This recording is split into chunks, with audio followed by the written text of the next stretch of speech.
Hello and welcome to Teleislas News with the most relevant and important information of the day.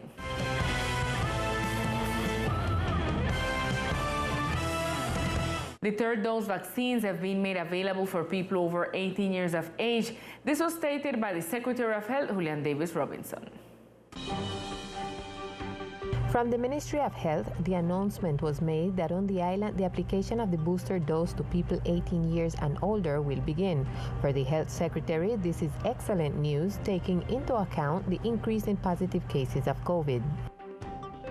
Nosotros continuamos con la estrategia PRAS, pero dentro de la estrategia PRAS, como siempre lo hemos dicho The committee of experts of the Ministry of Health has approved to start the application of the third dose to people over 18 years old with or without comorbidities, as long as they complete the 6 months since they have taken the second dose.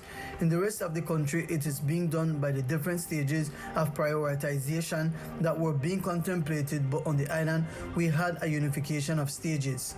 The Ministry of Health has already notified that the necessary vaccines will be sent to the population for their application.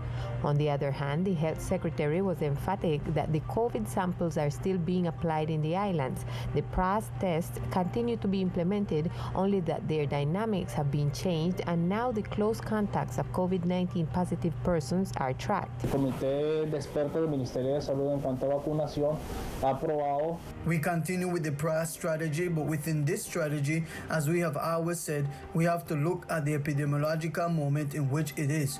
Currently, we have changed the strategy because since we did not have too many cases, we had to go house to house to the risk groups and trace the close contacts of the positive cases, which were few.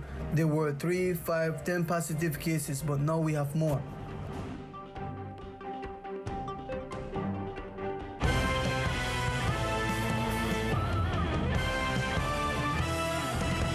And in the last hours, the President of the Departmental Assembly made a pronouncement on the legal procedure of the court that orders to suspend the election of the Departmental Controller.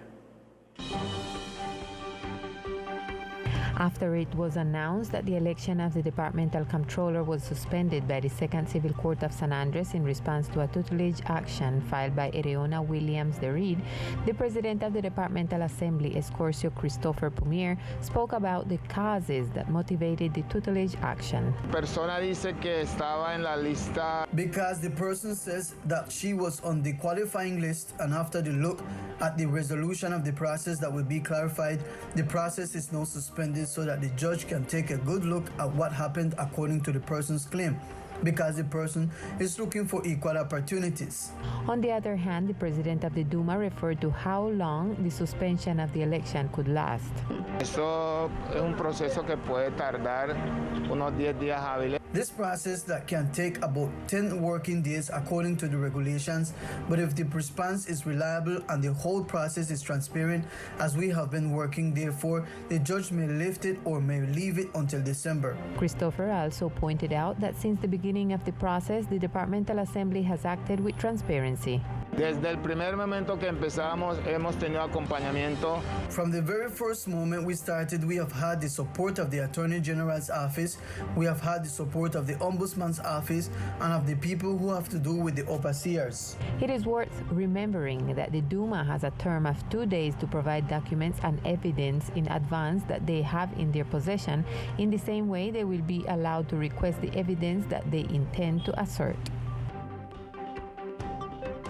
For tomorrow, November 25th, a 24-hour strike is scheduled for the island teachers who are joining the fight for their rights and the fulfillment of agreements established with the government. The teachers of the islands, after accepting the guidelines at the national level, the Colombian Association of Educators and Workers of FECODE will go into a 24-hour strike tomorrow.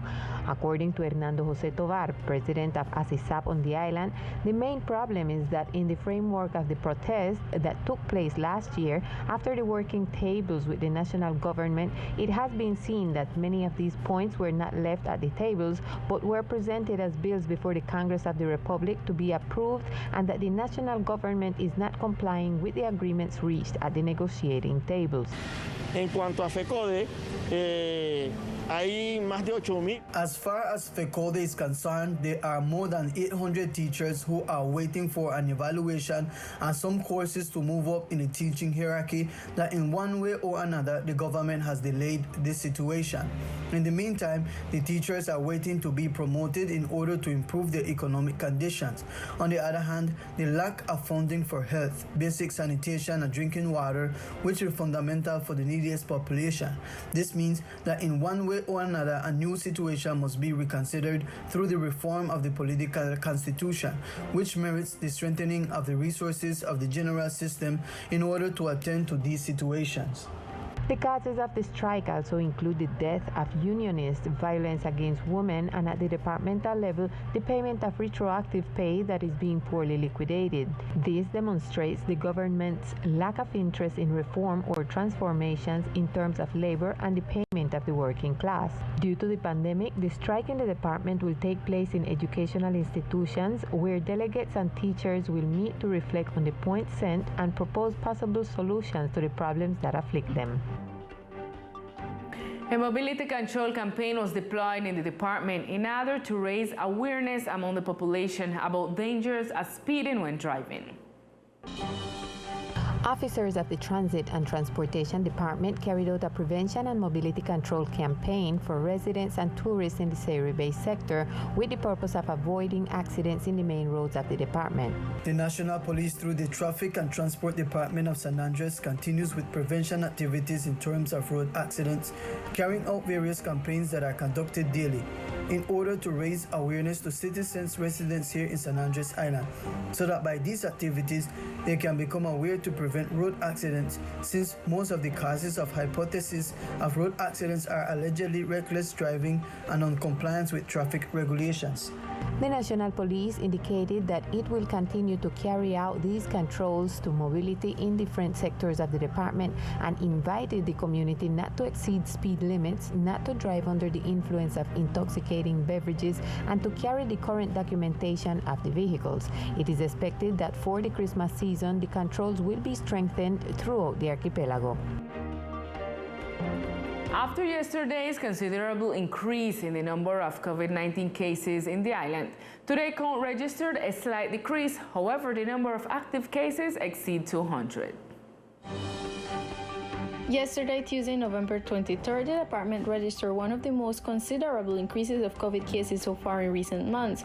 101 cases were reported, showing the imminent arrival of the fourth peak of the pandemic in the archipelago. However, today the competent authorities registered only 23 new cases in this count issued by the Ministry of Health on a daily basis at the national level. This brings the total number of cases in the island to 7,930 since the pandemic began last year. The Departmental Health Secretariat issued its report at the local level, also dated November 24th, and in this report, it is clear that we are currently 237 active cases in the archipelago, while the number of recovered cases is 7,509. The number of deaths also has increased, and now 140 cases are reported. Regarding the lethality of the virus on the island, this graph shows that it is 1.77%. They also report that the occupancy of the intensive care unit is currently at 43%. Regarding the most affected neighborhoods, Guinea Hen has a history of 448 cases, San Luis with 406, Sierra Bay with 299, Obrero with 219, and Maurice Landing with 193.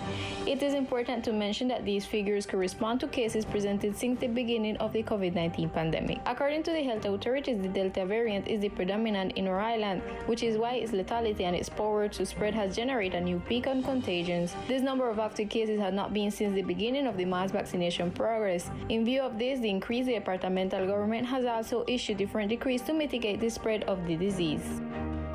And at this time, we connect with Millicent Tonin and all the news of the municipality of Full Providence and Santa Catalina.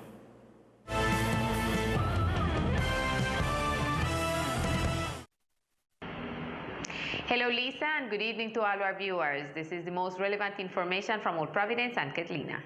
The Antioquia Presente Corporation and the Back Better Together Alliance, among other NGOs, carried out the delivery of supplies to native inns and informal businesses seeking to promote the economic reactivation. A new grant delivery was carried out by the BBT Alliance as part of the project Restoration of Economic Condition for Business Units and Native Inns. Thanks to the joint work of these different organizations, the economic reactivation of the island is progressing. In recent days, deliveries were made to informal business units. All these business units have a different donor. For example, this week we are making a big delivery from the Bancolombia Foundation. We distribute it in an equitable manner and we make a distribution. We make a diagnosis of the business unit and they went through an accompaniment, advice, a whole project for their business unit to be more functional. With various donors, close to 300 million pesos have been invested in business units. Partial deliveries have already been made and actions are being finalized with the global deliveries. Es lo mejor que nos puede pasar. It is the best thing that could happen to us. The Antioquia Presente Foundation has been helping us with our house. My family is very happy because we didn't have what we have now. They gave us windows, doors, ceramics for the floor, and there is no way to thank them for that. Estoy muy contenta. I am very happy with what they gave me. This help, Antioquia Presente. Imagine that the hurricane took everything, my business, and I'm going forward with this because you must strive for what you want. Coming up now is the implementation of business models and the accompaniment by these organizations.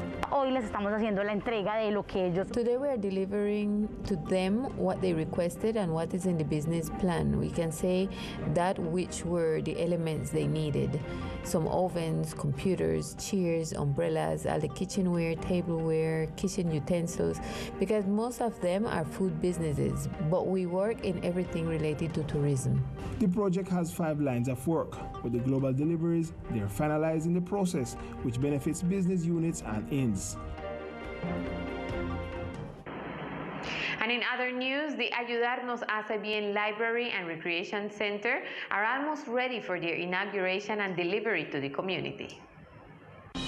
After the destruction of the municipal library with the passage of Hurricane Iota, children, families and adolescents of the municipality are about to receive a new recreational center and municipal library named Ayudarnos Hace Bien, Helping is Good for Us. This is thanks to an articulated work by the Office of the First Lady, Solidaridad por Colombia, the Presidential Council for Children and Impulsa, among other organizations and entities. These infrastructures are built with the construction system of PVC walls filled with concrete and steel reinforcement, which allows the compliance of the Colombian seismic resistant standards. The buildings are designed to withstand hurricanes with winds of up to 230 kilometers per hour. The construction of these 2 fundamental buildings in pro of the culture and recreation of the local children and young people was an initiative of the First Lady of the Nation, Maria Juliana Ruiz Sandoval, in coordination with the social manager of the municipality, Ruth Dari Forero, and the support of large private companies in the country. The Ministry of Culture was in charge of furnishing the library and donating more than 2,000 books with the purpose of encouraging healthy reading among the local population. Its inauguration, which was scheduled for the 12th of November, had to be postponed due to the 4th peak of COVID infections in the municipality. According to the Mayor's Office official Facebook page, a new date for the inauguration of these works is expected soon. The community of the islands is mourning today the death of Captain Antonio Brian Watson, admired in the community for his principles and values. Captain Brian was an icon who began his life at sea at an early age with his father, transporting fruit and later commanding larger ships. A pioneer of tourism in Old Providence with the first tourist inn, Cabañas El Recreo in Freshwater Bay. He also managed the offices of some Colombia Airlines in the municipality and dabbled in politics, serving as a councilman for several years. Teleislas honors the memory of this captain and leader of the Rizal community who contributed to the progress, development, and economy of the islands. This is all the information we have for tonight for this section of Old Providence and Catalina. You guys can continue in San Andres with more Teleislas news. Good night. Thank you, Millie. Now let's continue with the weather for tomorrow. The weather forecast for tomorrow, 25th of November, in the coastal area of Archipelago, the sky will be with electric storms. Temperature will be of 29 degrees Celsius with winds from the northeast direction with intensities of 14 km per hour. Humidity forecast will be of 78% and probability of precipitation will be of 70%.